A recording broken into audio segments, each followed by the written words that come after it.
Waalaikumsalam warahmatullahi wabarakatuh. Alhamdulillahi ala ihsani wa syukur lahu ala taufiqihi wa imtinani wa asyhadu an la ilaha illallah wahdahu la syarika lahu ta'ziman li sya'ni wa asyhadu anna Muhammadan abduhu wa rasuluhu ad-da'i ila ridwani amma ba'd. Qala Allah ta'ala ya ayyuhalladzina amanu taqullaha haqqa tuqatih wa la tamutunna illa wa antum muslimun. Para jamaah yang dimuliakan oleh Allah, alhamdulillah kita bersyukur kepada Allah Subhanahu wa taala atas segala limpahan nikmat dan karunia yang Allah Subhanahu wa taala berikan kepada kita. Salawat dan salam semoga tercurahkan kepada Nabi kita Muhammad sallallahu alaihi wasallam beserta keluarganya, sahabatnya, tabi'in, tabi'ut tabi'in dan orang-orang yang senantiasa mengikuti risalahnya hingga akhir zaman. Para jemaah yang dimuliakan oleh Allah, malam hari ini kita melanjutkan kembali kajian kita dari tafsir surat-surat pendek. Malam hari ini kita masih melanjutkan tafsir surat Al-Bayyinah. Kita masuk ke ayat yang ke-6.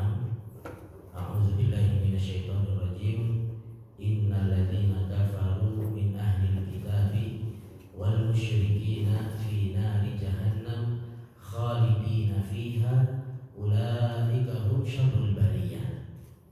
Sesungguhnya orang-orang kafir dari kalangan ahlul kitab dan orang-orang musyrik itu berada di neraka jahanam, yang mana mereka kekal di dalamnya dan mereka adalah seburuk-buruk makhluk.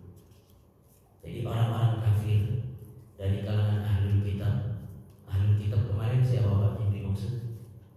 Ahlul kitab Yahudi dan Nasrani, ya. Orang-orang kafir dari kalangan ahlul kitab yaitu Yahudi dan Nasrani, wal musyrikin dan orang-orang musyrik fi nari jahannam, berada di dalam neraka jahanam khalidina fiha, dan mereka kekal di dalamnya. Ini menunjukkan bahwasanya syarat mutlak untuk masuk ke dalam surga itu harus menjadi orang yang beriman. Bila orang itu tidak beriman tapi akhlaknya mulia, bisa masuk surga atau tidak? Tetap tidak bisa masuk surga. Sekalipun akhlaknya mulia, bangun masjid, bantu orang-orang yang kesusahan, kalau tidak beriman, ya tetap tidak bisa masuk ke dalam surga. Paman Nabi Shallallahu Alaihi Wasallam, Abu Thalib, seorang yang sangat berjasa terhadap agama ini, senantiasa membela dakwah Nabi Shallallahu Alaihi Wasallam, tapi tidak beriman, maka tetap tinggalnya di mana? Di neraka, tidak bisa masuk ke dalam surga. Hanya saja khusus untuk Abu Thalib mendapatkan syafaat dari Nabi Shallallahu Alaihi Wasallam.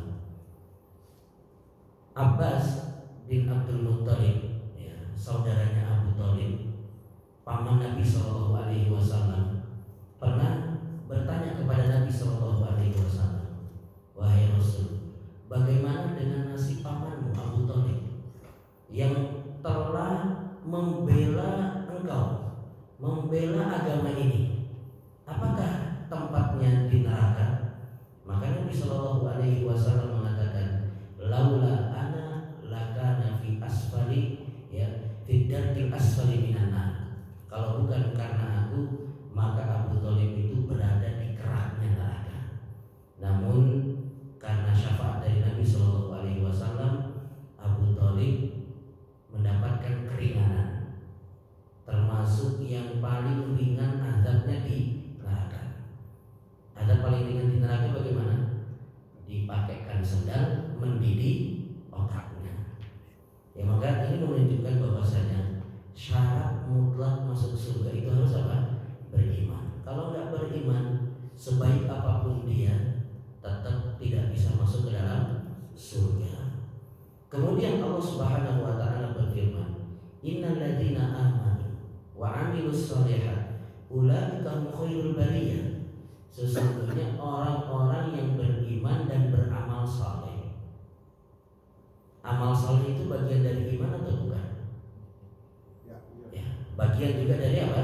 Iman. Kenapa sudah disebutkan iman, disebutkan juga amal soleh? Menunjukkan amal soleh itu adalah hal yang harus kita perhatikan. Kalau kita menyatakan diri kita beriman, ya harus juga mengerjakan amal soleh. Jangan sampai kita mengatakan saya beriman tapi nggak pernah apa? Sholat, nggak pernah puasa. Ya ini sama saja. Maka kita kalau ingin mempertahankan iman kita, ya harus beramal soleh. Ya. Jadi amal soleh bagian dari iman. Disebutkan secara khusus untuk supaya kita perhatikan. Kalau kita ingin menjaga iman kita, ya harus dengan banyak beramal soleh. Dan amal soleh itu dikatakan amal soleh bila terkumpul padanya dua syarat.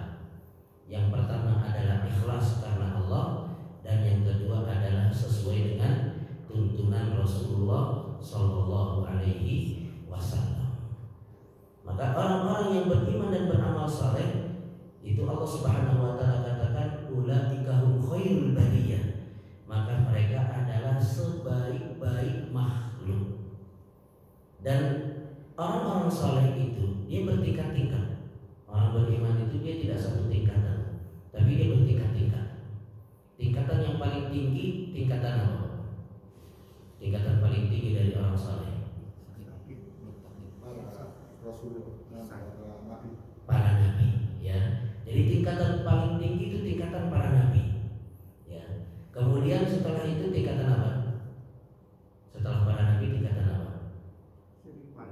Siddiqin, ya, tingkatan siddiqin. Tingkatan yang berikutnya asyuhada, ya. Kemudian tingkatan yang paling rendah adalah as-salihin.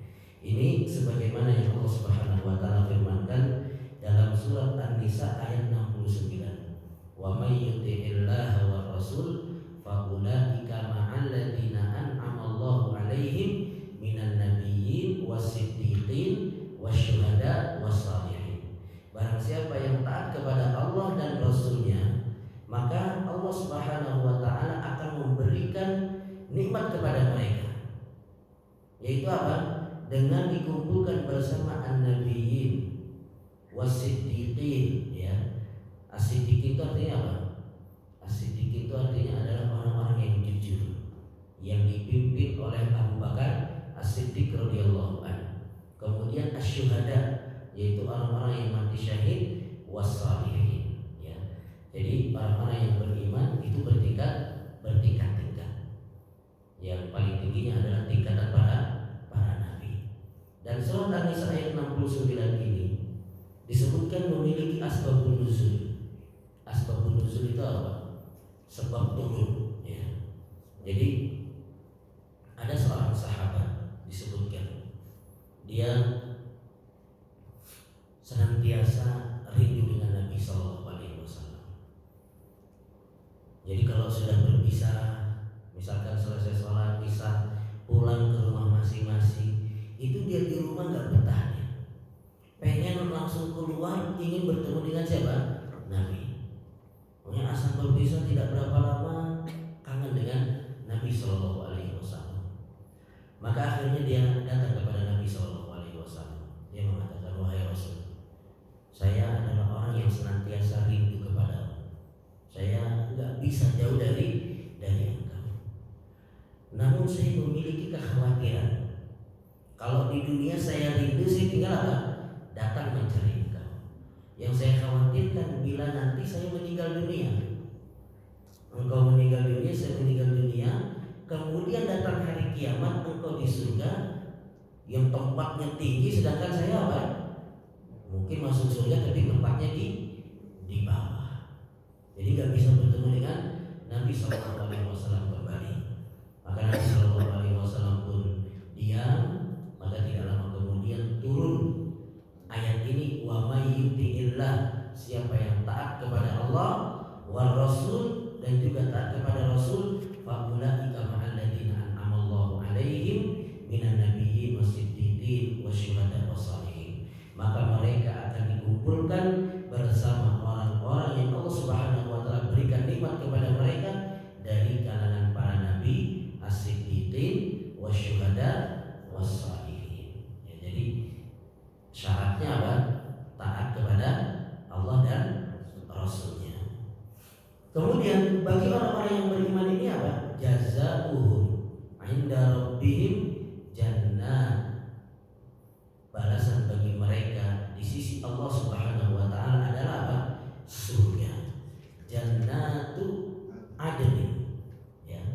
Jannat itu bentuk jamak, ya. Jadi mufradnya tunggalnya apa? Jannah. Jannatun ini mufradnya, jamaknya apa? Jannah. Kenapa disebut dengan jannah? Apakah surga itu banyak? Surga itu banyak atau cuma satu, Pak? Satu. Tapi kenapa disebut jamak? Paham pertanyaannya ya? Ya. Jannah, ya. Kenapa? Karena bertingkat-tingkat. Jadi surga satu, hanya saja dia apa? Bertingkat-tingkat. Berapa tingkatan surga? Berapa?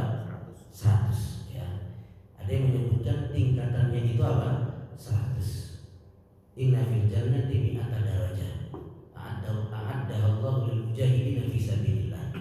Sesungguhnya tingkatan di surga itu ada 100 yang Allah Subhanahu wa taala siapkan untuk para mujahid di jalannya. Ada juga yang mengatakan tingkatan surga itu sesuai dengan jumlah ayat di dalam Al-Qur'an. Jumlah ayat dalam Al-Qur'an berapa? 6.200 sekian, ya. 6.232 atau 6.200 sekian. Maka itu jumlah tingkatan di surga. Mana dalilnya? Karena kita kalau berbicara tentang perkara gaib itu harus dengan apa? Dalil, ya. Dalilnya adalah sabda Nabi Shallallahu Alaihi Wasallam, yuqalu li sahibil Quran, akan dikatakan kepada penghafal Al-Quran nanti pada hari kiamat, Iqra wartaq warattil kama kunta turattil fid dunya. Baca dan naiklah, tartilkan Al-Quran sebagaimana engkau mentartilkannya ketika di dunia. Fa inna manzilataka 'inda akhir ayatin taqra'uha. Karena sesungguhnya tempatmu itu adalah sampai di mana engkau akan membaca Al-Quran. Artinya ya, kalau semakin banyak hafalannya ya berarti semakin apa? Tinggi tingkatannya di surga. Ya, ini dalil yang menunjukkan bahwasanya surga itu bertingkat-tingkat. Dan berapa tingkat?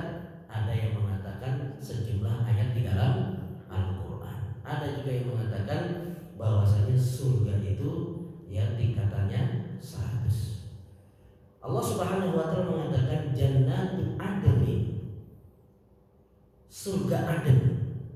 Apa makna daripada surga Aden? Disebutkan Aden itu artinya adalah menetap. Artinya orang itu ketika dia masuk ke dalam surga, maka dia menetap. Misalkan dia tingkatannya di 10, ya udah di 10 aja dia. Dia tidak bisa naik ke tingkatan-tingkatan yang lainnya. Namun begitu dia masuk surga di tingkatan 10 itu, sudah mendapatkan melihat kenikmatan yang begitu luar biasa, dia tidak tertarik untuk apa? Naik ke tingkatan yang lain. Dalam artian dia nggak berkunjung ke tingkatan-tingkatan yang lain itu. Yang pertama karena dia sudah puas dengan nikmat yang dia dapatkan. Yang kedua karena di surga itu nggak ada yang namanya iri-irian. Ya, kalau dia naik ke surga tingkatan berikutnya, dia lihat di situ nikmatnya lebih apa? Besar. Nanti dia, wih, enak sampaiannya, ranjangnya dari emas. Kalau saya cuma dari apa? Perak. Berarti iri. Kalau iri itu tandanya sakit hati. Padahal dalam surga itu orang nggak ada yang sakit apa? Hati. Karena di surga itu isinya semuanya apa? Kenikmatan. Makanya ada yang menyebutkan mereka ini begitu masuk sudah nggak berkunjung lagi. Supaya ya hatinya itu apa? Terjaga. Dan juga ketika dia masuk surga itu dia sudah melihat apa? Kenikmatan yang sangat luar biasa. Dia kira dia sudah yang paling apa? Nikmat berada di dalam surga. Itu makna daripada apa? Jannatu Adn. Jannatu Adn tajri min tahtihal anhar. Di sini ketika kita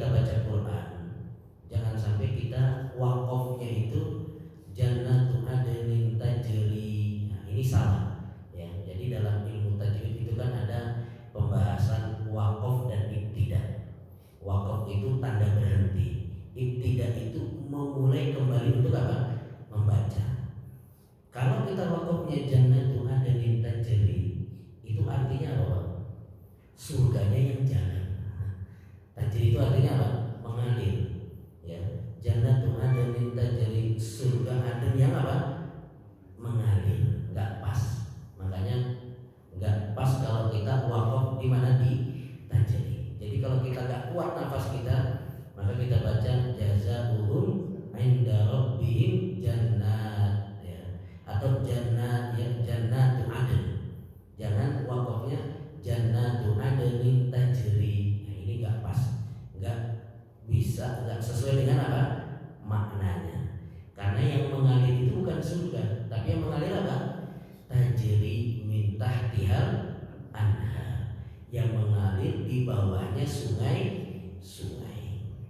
Dan kita tahu sungai-sungai yang ada di surga itu ada sungai madu, sungai susu, sungai apa? Khamar. Dan sungai-sungai yang mengalir di surga itu disebutkan tajri min ghairi ukhdud. Mengalirnya itu tanpa ada paretnya. Jadi kalau di dunia itu kan sungai-sungai ngalir ada apa? Ada cekungannya, ada apa? Paretnya. Kalau di surga tajri min ghairi ukhdud. Mengalirnya itu tanpa ada apa? Tanpa ada paretnya. Intinya di surga itu kenikmatannya kita hanya tahu namanya saja, tapi hakikatnya itu kita tidak apa? Tidak tahu. Ada sungai susu, sungai madu, bagaimana susunya, bagaimana madunya kita tidak tahu. Bagaimana khamarnya juga kita tidak tahu. Karena cuma hanya nama saja, tapi hakikatnya apa? Berbeda. Jannatu adnin tajri min tahtihal anhar khalidina fiha abada. Mereka akan kekal di dalamnya. Jadi kalau sudah masuk surga ya sudah, ya akan kekal di dalamnya, akan kekal mendapatkan kenikmatan di dalamnya. Artinya orang kalau sudah masuk surga, dia kekal di dalamnya, juga kenikmatan yang ada di dalam surga itu gak akan terputus. Tidak sebagaimana kenikmatan yang ada di dunia. Kenikmatan yang ada di dunia itu dia gak kekal.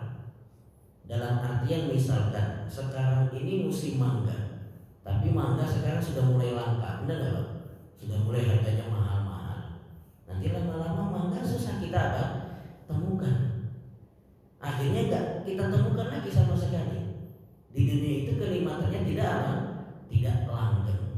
Kita mau makan mangga, ternyata belum apa? Musimnya sudah selesai. Makanya ada seorang ustaz ketika ngisi di Palembang, habis ngisi ya makan-makan, terus ada jamaah yang ngomong, Ustaz, Palembang ini terkenal dengan dukunya Ustaz. Oh ya kalau gitu bolehlah saya jadi oleh-oleh buat ke Jakarta. Maaf Ustaz, belum musimnya sekarang. Ya. Jadi kalau di dunia kenikmatannya apa? Terputus, terbatas. Tapi kenikmatan yang ada di surga itu apa? Abadi. Dan juga kenikmatan di dunia itu gak bisa kita nikmati terkadang. Terutama misalkan bapak-bapak yang sudah tua, dihidangkan kepiting, langsung disantap atau pikir-pikir dulu Pak? Nah, mikir-mikir kolesterol lah, inilah itulah. Dibeliin durian, enak-enak dimakan, dia juga apa? Mikir lagi. Kadang ada orang kaya raya, uangnya banyak, tapi tidak makan nasi, nggak berani makan apa? Nasi. Padahal nasi hangat sama pecel lele aja sudah apa? Nikmat sekali, tapi dia tidak bisa apa? Menikmatinya. Itulah kenikmatan yang ada di dunia. Bahkan kenikmatannya itu bila kita ingin meraihnya itu harus dengan susah payah. Artinya kita mau makan enak itu harus masak dulu, beli ayamnya, kemudian dibumbui. Kadang sudah dibumbui itu nggak bisa langsung digoreng, benar nggak? Diungkep dulu biar meresap bumbunya. Ketika digoreng gasnya habis. Ini kenikmatan apa? Dunia digoreng mau nyantet gasnya apa? Habis. Pasang gas dulu. Pasang gas juga kadang nggak sekali tancap, benar nggak? Keluar dia anginnya. Harus kasih karet dulu, pasang lagi. Itu kadang 1/4 jam sendiri baru masak lagi, ya. Begitu Begitu sudah jadi ayamnya mau nyambel ternyata lupa beli cabai. Beli lagi cabai. Itulah kenikmatan apa? Dunia. Kalau nggak masak, pesan pakai GoFood misalkan. Nunggunya apa? Lama. Kadang GoFoodnya puter-puter nggak tahu jalan. Ya. Akhirnya kadang kita karena sudah nunggu lama, laparnya sudah hilang. Itulah kenikmatan apa? Dunia. Tapi kenikmatan di surga khalidina fiha abada. Dia akan kekal di dalamnya dan terus merasakan apa? Nikmat ya di dalam surga. Untuk siapa surga itu? Ya, radhiyallahu anhum wa radu'an. Allah Subhanahu wa taala ridho kepadanya dan mereka pun ridho kepada Allah Subhanahu wa taala. Untuk siapa? Surga itu dzalika liman khasyya rabbah. Yaitu untuk orang-orang yang takut kepada Rabbnya, untuk orang-orang yang takut kepada Allah Subhanahu wa taala. Ketika seorang itu dia punya rasa takut kepada Allah, takut diazab oleh Allah, menjadikan dia berhenti bermaksiat. Benar atau enggak? Ya. Ketika orang itu dia ada rasa takut di dalam hatinya kepada Allah Subhanahu wa taala, takut kepada azab Allah, menjadikan dia apa? Beribadah kepada Allah. Saya kalau nggak sholat, saya akan dihukum oleh Allah, saya akan disiksa oleh Allah. Akhirnya dia berangkat apa? Sholat. Saya kalau mencuri mungkin nggak ketahuan sama orangnya, tapi Allah apa? Melihat saya. Ketika tertanam dalam hatinya demikian, maka dia apa? Berhenti untuk apa? Mencuri. Makanya takut itu bagian dari ibadah. Fala takhafuhum wa khafuni in kuntum mu'minin. Janganlah engkau takut kepada mereka, tapi takutlah kepada bila kalian adalah orang-orang yang beriman. Jadi takut itu ibadah. Kenapa takut itu ibadah? Karena takut itu diperintah oleh Allah. Wa khafuni, takutlah apa? Kepada ciri ibadah itu. Ya, jadi ibadah itu bukan hanya sholat, bukan hanya sedekah, puasa, tapi ibadah itu cakupannya sangat luas. Yang disebutkan oleh Syekhul Islam Ibnu Taimiyah rahimahullah, ibadah itu adalah ismun jami'un likulli ma yuhibbuhullah wa yarda minal aqwal wal af'al adh-dhahirati wal batinah. Ibadah itu adalah segala sesuatu yang dicintai oleh Allah Subhanahu wa taala dari perkataan maupun apa? Perbuatan. Jadi segala sesuatu yang dicintai oleh Allah dari perkataan maupun perbuatan, yang zahir maupun yang batin. Dan ciri sesuatu itu dicintai oleh Allah adalah ketika Allah perintahkan. Kalau Allah perintah, tandanya Allah cinta tidak sama sesuatu itu, Pak? Pasti cinta, ya. Kita juga kalau memerintahkan kepada anak kita, pasti sesuatu tersebut adalah sesuatu yang kita cintai. Gak mungkin kita enak merokok sehari 2 batang langsung gitu. Ya, gak mungkin kita perintahkan anak kita demikian, karena kita gak suka kalau melihat anak kita merokok. Allah Subhanahu wa taala ketika perintahkan berarti Allah cinta. Kalau Allah cinta berarti itu adalah ibadah. Dan kaedahnya bila itu adalah ibadah, maka harus ditujukan hanya untuk Allah. Kapan itu ditujukan untuk selain Allah, maka itu adalah kesyirikan. Paham ya? Jadi ibadah itu kaedahnya harus ditujukan hanya untuk Allah. Kapan dia diberikan kepada selain Allah, maka itu adalah kesyirikan. Sekarang yang menjadi pertanyaan, takut sama ular syirik atau enggak, Pak? Maka takut sama ular itu berarti takut kepada selain Allah. Syirik atau enggak? Takutnya beda. Takutnya beda, Pak, ya. Ya, berarti takut itu bermacam-macam. Ada yang namanya takut tobii.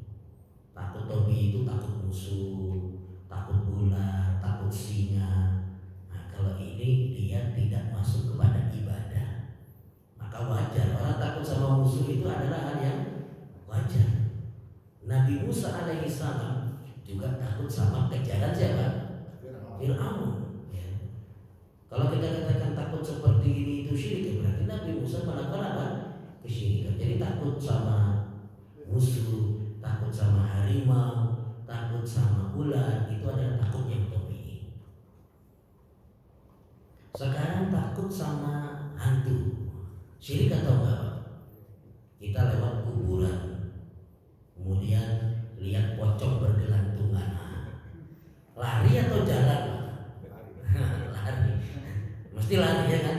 Ngelihat misalnya ya kayak di film-film lah, ada kuntilanak misalkan, ya rambut panjang, manggil-manggil kita jam 12 malam, mas, kita lari atau enggak? Itu syirik atau bukan? Beda juga Pak ya. Jadi disebutkan takut sama hantu itu juga takut yang tabii. Takut yang apa? Yang tabii. Jadi bukan apa? Syirik. Sekarang ada orang mau bangun jembatan, kemudian dia takut dengan penunggu, akhirnya dia nyembelih kerbau. Ini syirik atau bukan? Ini baru apa? Syirik. Ya. Jadi dia punya rasa apa? Takut ketika nggak nyembelih itu nanti bisa apa? Terjadi malapetaka. Atau misalkan kita naik mobil, lewat di suatu tempat, katanya di situ harus ngelakson. Kalau nggak ngelakson nanti ada malapetaka. Ini takut yang syirik atau bukan? Ini syirik juga. Ya. Jadi kita kalau ada perasaan takut demikian, padahal nggak ada apa-apa, ya. Tapi karena di situ katanya kalau nggak ngelakson bisa timbul malapetaka, akhirnya kita ngelakson, maka kita melakukan apa? Kesyirikan, ya. Jadi bisa dibedakan ya Pak ya. Jadi takut itu ibadah, tapi takut itu bermacam-macam. Kalau takutnya tabii, kita takut sama harimau, sama ular, maka itu bukan apa? Kesyirikan. Tapi kalau takut yang tadi kita sebutkan, ada perasaan takut, ya kalau nggak ngelakson nanti bisa timbul malapetaka, maka itu adalah takut yang syirik. Maka surga itu disiapkan bagi orang-orang yang takut kepada Allah Subhanahu wa Ta'ala. Sekarang bahasa Arabnya takut itu bisa disebut dengan khauf, ya. Bisa juga disebut dengan khosyah. Makanya di sini disebut khosyah, ya. Jadi khauf, fala takhafuhum wa khafuni. Jadi bahasa Arabnya takut itu khauf, juga bisa dengan apa? Khosyah. Apa bedanya khauf dengan khosyah? Bedanya khauf dengan khosyah itu adalah kalau khosyah itu takut yang diiringi dengan ilmu. Kalau khauf itu takut saja, tidak diiringi dengan apa? Ilmu. Makanya dalam ayat yang lain Allah Subhanahu wa Ta'ala berfirman, innama yakhsyallaha min ibadihil ulama. Sesungguhnya yang takut kepada Allah itu adalah para ulama. Ketika disebutkan yang takut kepada Allah adalah ulama, disebutkannya di situ takutnya dengan kata apa? Khosyah. Innama yakhsyallaha min ibadihil ulama. Yang takut kepada Allah itu adalah para ulama. Yaitu takutnya ulama kepada Allah itu diiringi dengan apa? Ilmu. Karena yang ulama adalah orang-orang yang memiliki ilmu. Itu bagaimana dia benar-benar mengetahui dahsyatnya azab Allah Subhanahu wa Ta'ala, benar-benar mengetahui bagaimana kebesaran Allah, sehingga takutnya beda sama orang yang tidak punya apa? Ilmu. Makanya kalau kita ketemu sama preman, kita jalan sama teman kita, ketemu sama preman, kita tahu nih premannya ini, itu kalau sudah marah, nggak berapa lama orangnya hilang, meninggal, dibunuh. Ya. Juga tonjokannya itu luar biasa. Sekali nonjok itu bisa giginya pretel misalnya. 2 kali nonjok langsung apa? Kuburan. Kita tahu di premannya ngeri.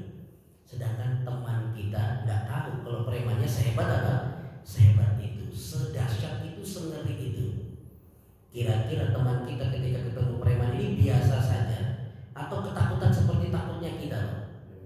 Biasa saja, ya. Kita jalannya itu sampai keringat dingin, dia apa? Biasa, karena dia nggak tahu siapa apa preman yang dia lihat. Itulah perbedaannya antara takut orang yang berilmu sama orang yang tidak apa? Berilmu. Makanya orang yang paling tahu tentang Allah, bagaimana kebesaran Allah, bagaimana dahsyatnya azab Allah, maka mereka akan lebih takut kepada Allah Subhanahu wa taala daripada yang tidak begitu mengenal Allah Subhanahu wa taala. Tapi jamaah yang dimakan oleh Allah, demikian tafsir ringkas daripada surat Al-Bayyinah. Kita lanjut ke surat yang berikutnya, yaitu surat Az-Zalzalah. Kalau tanya bisa ya? Oh iya, bisa ya. Saya ini innalladzina kafaru min ahlil kitabi wal musyrikina fi nari jahannam khalidina fiha. Kan berarti di situ ya. Sementara kalau yang di bawah jasa hukum inda rabbihim jannatul adnin tajri min tahtiha al-anharu khalidina fiha abada. Kan yang di atas tadi yang masuk neraka hanya khalidina fiha. Kalau yang surga tambah abada. Saya itu kenapa saya nanya pada Ustaz?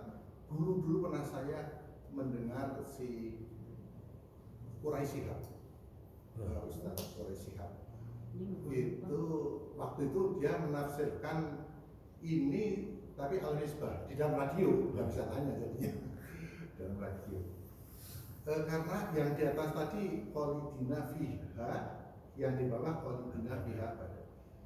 Kalau yang masuk neraka itu nanti orang kalau sudah nggak berguna sama sekali, udah dihancurkan jadi debu aja dibuang. Beda dengan khalidina fiha abada yang orang mukmin ini berbeda di sana. Dia akan selama-lamanya memang akan berada di dalam surga.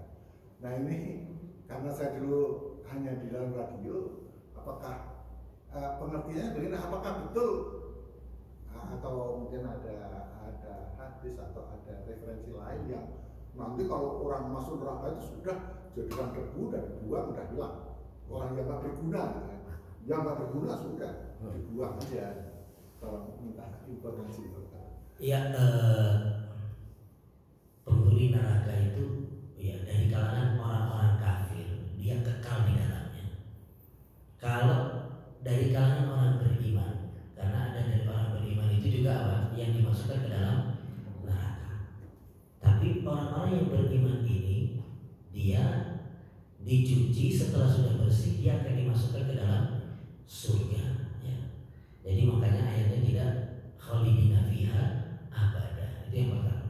Yang kedua, ya, pernyataan dari ya Quraisy ini mengatakan kalau sudah di neraka udah debu ya udah selesai gitu kan. Tidak demikian.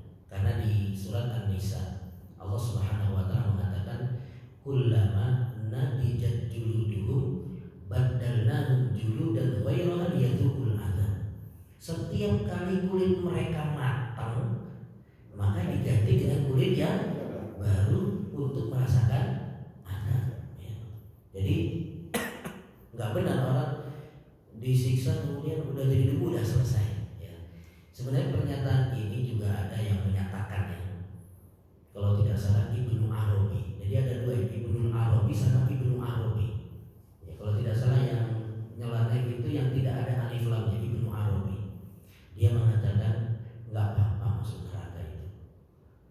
Nanti lama-lama ya terbiasa. Kan hampir mirip kan ya? Nggak apa-apa, lama-lama yang kebal gitu lah istilahnya. Disiksa terus yang lama-lama apa? Kebal. Padahal ada ayat yang sangat mengerikan yang ditakuti sama orang-orang kafir, yaitu dalam surat An-Naba Allah Subhanahu wa taala berfirman fadzuqu falan nazidakum illa adzab. Rasakanlah dan kami tidak akan menambah untuk kalian kecuali apa? Azab. Jadi tidak akan ditambah untuk dia ini kecuali apa? bisa kita mengatakan nggak apa-apa. Ya kalau tafsirannya tadi nggak apa-apa di neraka itu nanti lama-lama jadi debu kemudian tidak ada artinya, Iya, begitu. orang nggak akan takut ya. Sama saja nanti mati itu ya seperti akhir dari segalanya ya. Nah, kemudian masuk neraka jadi debu ya sudah. Ya orang nggak akan takut sama apa? Neraka. Padahal dalam ayatnya itu fadzuqu falan nazidakum illa adzab. Dan juga dalam surat Al-A'la yang sering kita dengar terutama pada hari Jumat, Allah Subhanahu wa taala berfirman, "Sumala yamutu fiha wa la yahya." Orang di neraka itu enggak mati, enggak apa? Enggak hidup. Jadi bukan jadi debu, tapi di neraka itu enggak mati atau enggak hidup. Maknanya apa coba? Enggak mati, enggak hidup itu. Enggak mati, enggak hidup itu maknanya adalah dia itu harusnya mati disiksa itu. Tapi dia tidak apa? Mati. Karena orang kalau disiksa mati selesai, mau ditusuk-tusuk gak akan sakit. Makanya orang di neraka itu dia minta diringankan aja adabnya sehari saja, sesaat saja juga tidak diringankan. Dan mereka di neraka itu ya tadi la yamutu fiha wa la yahya, tidak mati dan juga tidak hidup. Wallahu ta'ala. Ada lagi Pak yang bertanya? Kita lanjut ya, lanjut dulu sebentar. Baik, kita lanjut ke surat yang berikutnya yaitu surat Az-Zalzalah. A'udzubillahi minasyaitonirrajim. Bismillahirrahmanirrahim. Idza zulzilatil ardu zilzalaha wa akhrajatil ardu athqalaha wa qala al-insanu ma laha. Surat Az-Zalzalah menurut jumhur ulama, mayoritas ulama, surat Az-Zalzalah ini adalah madaniyah. Madaniyah itu apa? Madaniyah itu yang diturunkan setelah hijrah. Namun kalau dilihat dari konteks ayat-ayatnya, maka surat Az-Zalzalah ini adalah makkiyah. Karena surat makkiyah itu ada ciri-cirinya. Ciri-ciri surat makkiyah itu apa? Ayatnya pendek-pendek. Yang kedua bercerita tentang hari kiamat. Nah, surat Az-Zalzalah ini bercerita tentang hari kiamat ya. Namun jumhur ulama mengatakan ini adalah surat madaniyah ya, yang diturunkan setelah hijrah. Baik, Allah Subhanahu wa taala berfirman, "Idza zulzilatil ardu zilzalaha." Ketika bumi diguncang dengan guncangan yang sangat dahsyat ya. Guncangannya bumi ketika itu, yaitu ketika hari kiamat, adalah guncangan yang sangat luar biasa, yang ditafsirkan dalam surat Al-Hajj ayat yang pertama, menggambarkan dahsyatnya guncangan pada hari tersebut. Allah Subhanahu wa taala berfirman dalam surat Al-Hajj ayat yang pertama dan kedua, "Ya ayyuhan nasu taqu rabbakum inna zalzalatas sa'ati syai'un 'adzim." Wahai orang-orang, wahai manusia, ya, takutlah kalian kepada Rabb kalian. Sesungguhnya guncangan pada hari itu adalah guncangan yang sangat dahsyat. Yauma tarawunaha tadhalu kullu murdi'atin amma arda'at wa tad'u kullu dzati hamlin hamlaha wa taran nasa sukara wa ma hum bisukara walakin 'adzaballahi syadid. Yaitu guncangannya ini apa? Yauma tarawunaha, pada hari engkau melihatnya, tadhalu kullu murdi'atin amma arda'at. Ibu-ibu yang menyusui itu lupa sama apa? Bayinya, pergi ditinggalkan ya. Wa tad'u kullu dzati hamlin hamlaha, dan ibu-ibu yang sedang mengandung itu langsung apa? Melahirkan. Guncangannya sangat luar biasa ya. Wa taran nasa sukara, dan engkau melihat manusia itu seperti mabuk ya. Dan kalau gempa itu kan orang miring-miring kayak orang apa? Mabuk. Wa ma hum bisukara, padahal mereka dalam kondisi tidak mabuk. Tetapi azab Allah itu sangat apa? Sangat dahsyat.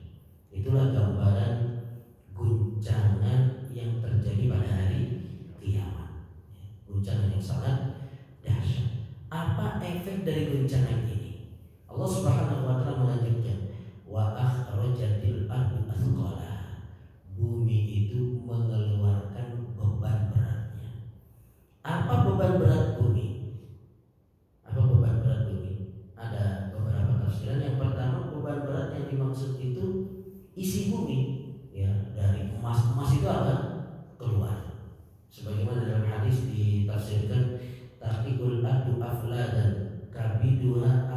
minal usbuwani minad dhahabi wal fiddah.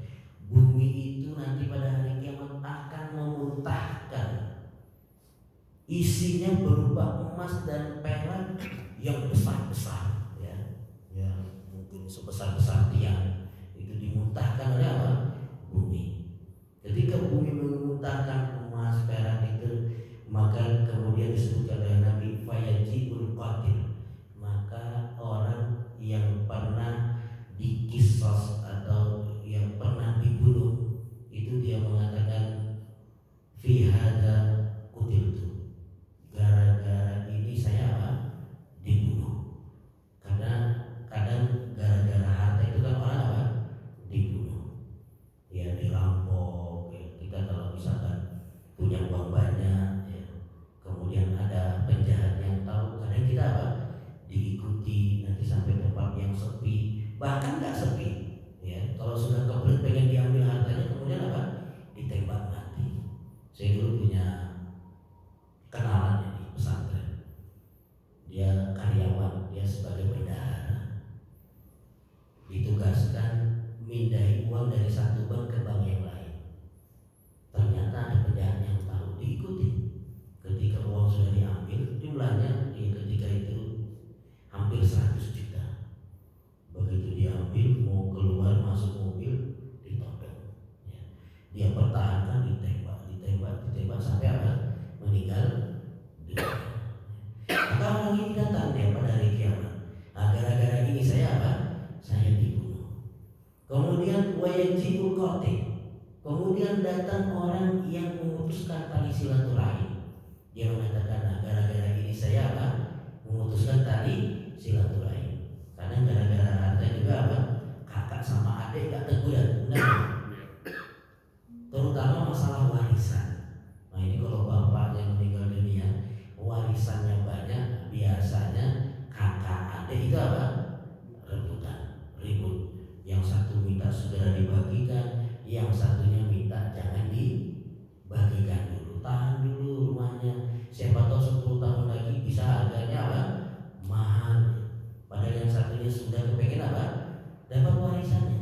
Akhirnya berantem, musuh-musuhan, sehingga putuslah apa tadi? Silaturahim. Kemudian wayajibus salim, datanglah seorang pencuri, ya, fi hadza qutiat. Jadi gara-gara ini tanganku apa? Dipotong. Ya, karena orang itu dia melihat ada uang banyak, akhirnya dia mencuri. Ya, akibat dia mencuri, maka tangannya apa? Dipotong. Ini yang pertama. Tafsiran yang kedua, bumi memuntahkan beban beratnya itu adalah manusia yang dimuntahkan.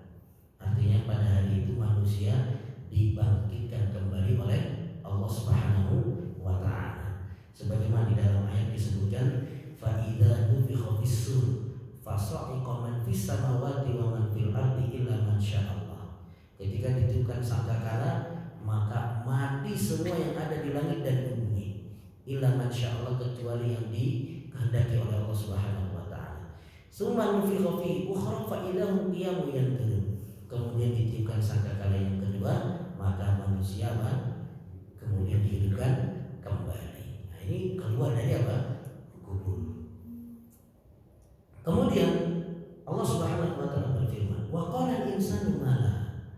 Kemudian manusia itu bertanya, ada apa ini? Karena gempa yang sangat luar biasa, akhirnya mereka apa? Bertanya-tanya. Siapa yang dimaksud dengan manusia yang bertanya-tanya ini? Ada yang mengatakan yang dimaksud dengan manusia di dalam ayat ini adalah orang kafir. Mereka bertanya-tanya karena mengingkari. Karena orang kafir itu kan gak percaya dengan adanya hari kiamat. Kok tiba-tiba apa? Dibangkitkan kembali oleh Allah Subhanahu wa ta'ala. Makanya dia bertanya, ada apa ini? Ini disebutkan dalilnya dalam surat Yasin ayat yang ke-52. Allah Subhanahu wa ta'ala berfirman, qalu ya wailana man ba'atsana min marqadina. Mereka berkata, celaka kami. Siapa yang membangunkan kami dari tidur panjang kami. Jadi mereka ini, ya, ketika terjadi hari kiamat itu mereka apa? Bertanya-tanya, ada apa ini?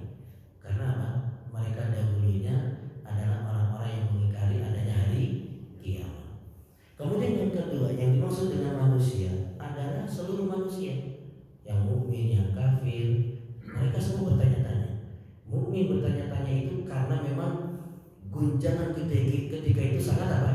Dahsyat. Mereka seperti mabuk, ya. Ada apa ini? Kemudian Allah Subhanahu wa taala berfirman, "Yauma idzin tuhadditsu akhbaraha." Pada hari itu bumi menceritakan seluruh kejadiannya. Jadi pada hari kiamat nanti bumi akan bercerita tentang kejadian apa saja yang pernah terjadi di atas apa? Di atas bumi. Makanya kita ini diperintah, ya, untuk banyak-banyak berbuat kebaikan di atas muka bumi. Oleh karenanya kenapa kita kalau sholat sunnah, habis sholat wajib, kita sholat sunnahnya geser. Sebenarnya ini tidak wajib, ya, tidak wajib. Jadi nggak perlu kita kemudian berdiri nungguin yang teman kita zikirnya selesai kemudian tukaran apa? Tukaran tempat. Ini sebenarnya nggak ada syariatnya, ya. Bahkan karena saya pernah zikir, kadang orang zikir itu kan beda-beda. Ada yang zikirnya lama, ada yang zikirnya apa? Cepat. Karena zikir baca subhanallah itu bisa 10 kali, bisa juga 33 kali. Kadang ada yang ngambil 10 kali. Kemudian dia pengen sholat sunnah. Sedangkan yang sebelahnya masih apa? Zikir, ditungguin. Saya pernah lagi zikir, ditungguin. Mungkin orangnya gak sabar, dicubit saya. Nah, Pak, geser dikit mas. Oh ya siap. Ini kan ganggu apa? Ganggu orang lagi apa? Zikir. Dia sholat di situ sebenarnya apa? Tidak mengapa. Hanya saja memang bagusnya itu apa? Geser. Kenapa? Supaya lebih banyak bumi yang menjadi apa? Saksi atas kebaikan kita. Tapi enggak menjadi sah-sah. Kadang orang harus, ya, tukeran. Nanti baru tukeran sini, tukeran lagi. Tadinya di sini jadi di sana dia. Tukeran terus, ya. Ini sebenarnya tidak bukan syaratnya. Namun kadang ada orang mengira ini adalah apa? Syarat. Yang syarat kita harus geser itu kalau kita habis salam langsung berdiri sholat lagi, itu baru kita harus apa? Geser. Tapi kalau kita sudah zikir, apalagi sudah ngobrol, nah ini nggak mesti kita harus apa? Geser. Kenapa kalau kita habis salam langsung sholat harus geser? Ya supaya tidak dikira sholat kita itu lebih dari 4 rakaat. Ya. Jadi kalau habis salam langsung berdiri sholat, nah ini harus apa? Geser. Contohnya misalkan kita mau jamaah, ya kita harus apa? Geser supaya ya tidak dikira sholat kita isya itu misalkan atau zuhur 4 rakaat itu jadi apa? 6 rakaat misalkan. Juga kenapa? Ketika kita sholat Idul Fitri itu kan jalan pulang sama jalan berangkat berbeda. Yaitu supaya apa? Supaya semakin banyak bumi yang apa? Menjadi saksi atas kebaikan kita. Oleh karenanya kalau kita safar numpang kencing di masjid, jangan cuma numpang kencing, benar apa? Ya taruhlah juga 2.000, 5.000, 10.000 supaya masjid yang kita singgahi itu buminya nanti pada hari kiamat menjadi apa? Saksi atas kebaikan kita. Bukan cuma saksi atas apa? Buang air kecil kita. Ada kita karena gak ada penjaganya, sayang 2.000. Kita niatkan aja sedekah supaya bumi itu menjadi apa? Saksi atas kebaikan kita. Kemudian jemaah yang dimuliakan oleh Allah, mungkin kita bertanya, kenapa bumi harus menjadi saksi? Bukankah Allah Subhanahu wa taala itu Maha mengetahui? Benar apa? Jadi kalau ada yang tanya, ngapain bumi jadi saksi? Bukankah Allah Subhanahu wa taala Maha mengetahui? Kira-kira kita jawabnya apa kalau ada yang tanya demikian? Apa jawaban kita, Pak? Pertanyaannya paham ya? Kira-kira apa jawabannya? Karena nanti di yaumil akhir akan ditanya, akan ada yang menyaksikan. Ketika itu ada disaksikan. Ada yang apa? Ada yang menyaksikan. Ya. Ya. Mungkin lebih tepatnya nanti pada hari itu akan ada yang mengingkari perbuatan dia selama apa? Di muka bumi. Paham ya Pak ya? Jadi nanti pada hari kiamat itu ada yang mengingkari.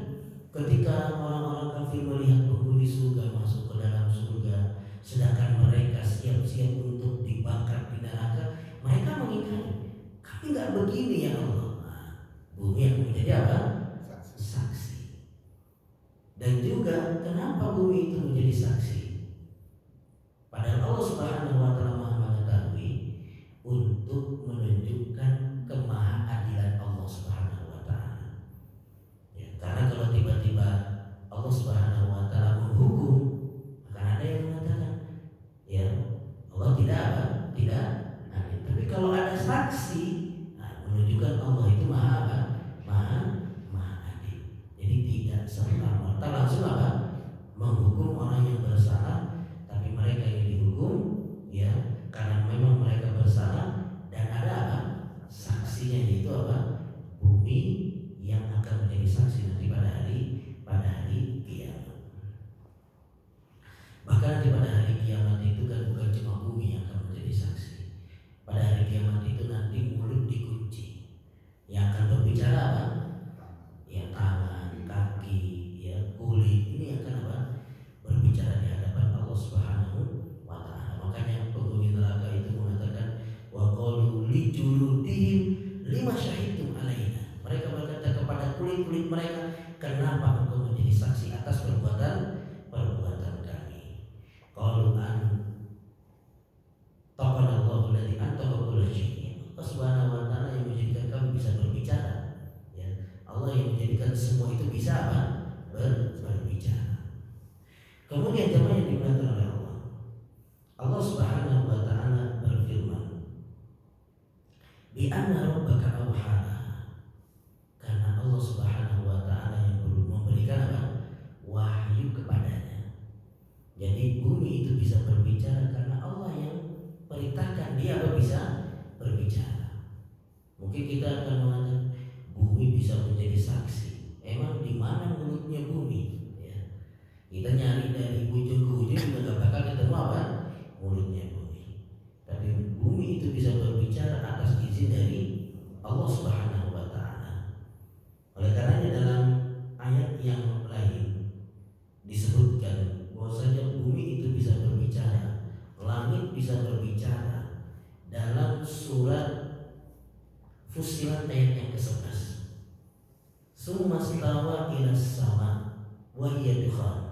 Kemudian Allah bersemayam di atas langit yang ketika itu langit masih berupa dukhan, masih berupa asap. Faqala, maka Allah Subhanahu wa taala berfirman kepada langit, walil ard, dan juga berfirman kepada bumi, i'tiya tau'an aw karha. Datanglah kalian menghadap kepadaku dalam keadaan taat atau apa? Karha, terpaksa.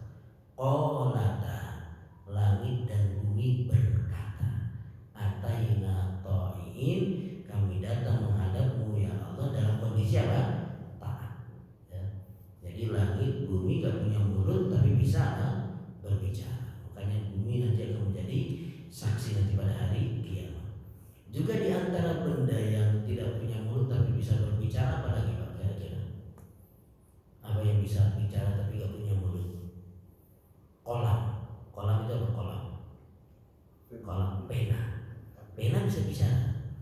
Yaitu ketika Allah Subhanahu wa taala, Nabi sallallahu alaihi wasallam bersabda, "Awwalu ma khalaqallahu al-qalam." Makhluk yang paling pertama diciptakan adalah apa?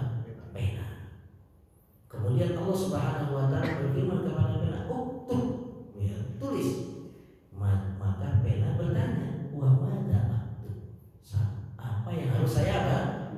Tulis. Ya. Jadi pena nggak punya mulut tapi bisa apa? Berbicara. Maka itu adalah kuasa Allah Subhanahu wa taala. Kemudian Allah Subhanahu wa taala berfirman, yauma idzi yasdurun nasu ashtatan liyuraw a'malahum. Pada hari di mana manusia itu apa? Dikumpulkan oleh Allah Subhanahu wa taala dalam kondisi berkelompok-kelompok. Jadi dikeluarkan dari kubur itu sudah dalam keadaan berkelompok-kelompok, liyuraw a'malahum, supaya mereka melihat amalan mereka.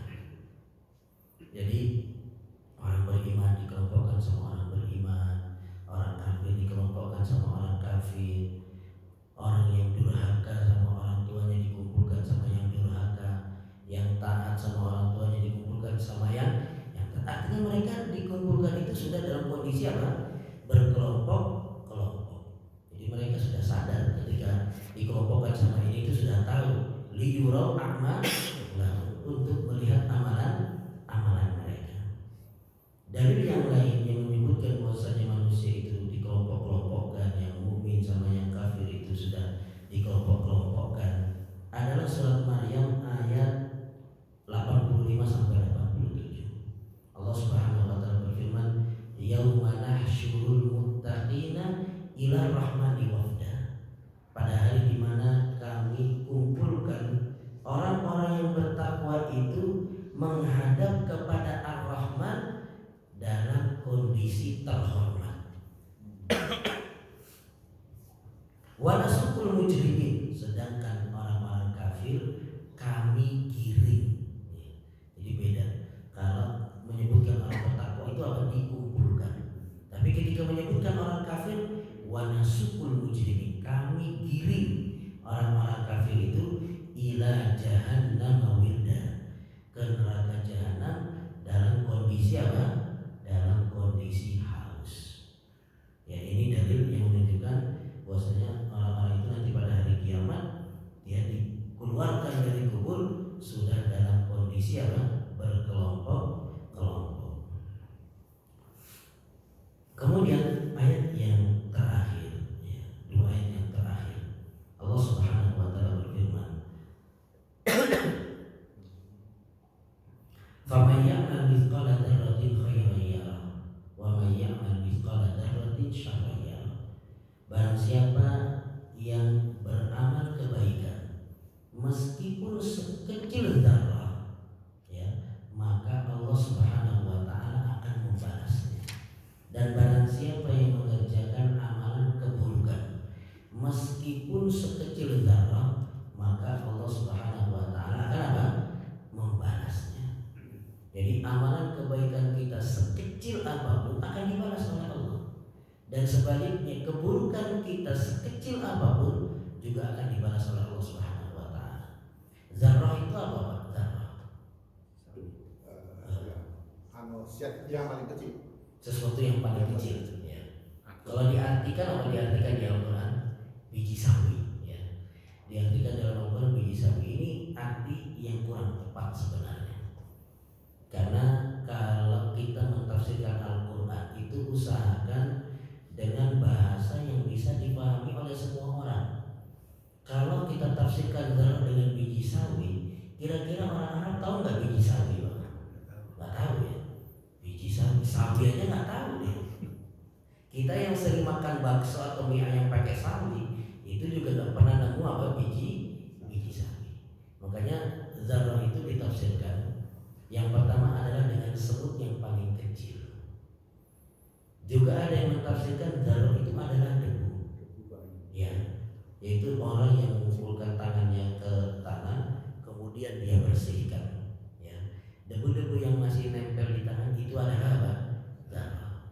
Ada juga yang mentafsirkan zarah itu dengan debu yang berterbangan, yang akan terlihat debu itu ketika kita buka jendela kamar, cahaya matahari masuk. Itu ada debu-debu yang berterbangan. Itulah apa? Zarah. Itu kalau kita ambil debunya taruh di daun timbangan. Timbangan apa yang paling sensitif, Pak? Timbangan emas tak misalnya. Taruh di situ ada beratnya atau enggak, Pak? Hampir-hampir enggak ada beratnya. Tapi yang seringan itu, sekecil itu dari kebaikan yang kita kerjakan akan dibalas oleh Allah. Dan keburukan kita yang sekecil itu, seringan itu juga akan dibalas oleh Allah Subhanahu wa taala. Makanya disebutkan asbabun nuzul daripada ayat ini adalah ketika Nabi Shallallahu alaihi wasallam menyebutkan tentang kuda-kuda yang dipakai untuk jihad. Kuda-kuda yang dipakai untuk berperang. Itu disebutkan kuda-kudanya itu setiap makan rumput pemiliknya mendapatkan pahala. Jadi apapun yang dilakukan oleh kuda ini, pemiliknya dapat apa? Pahala. Maka sahabat ada yang bertanya kepada Nabi Shallallahu alaihi wasallam, bagaimana dengan pemilik keledai wahai Rasul.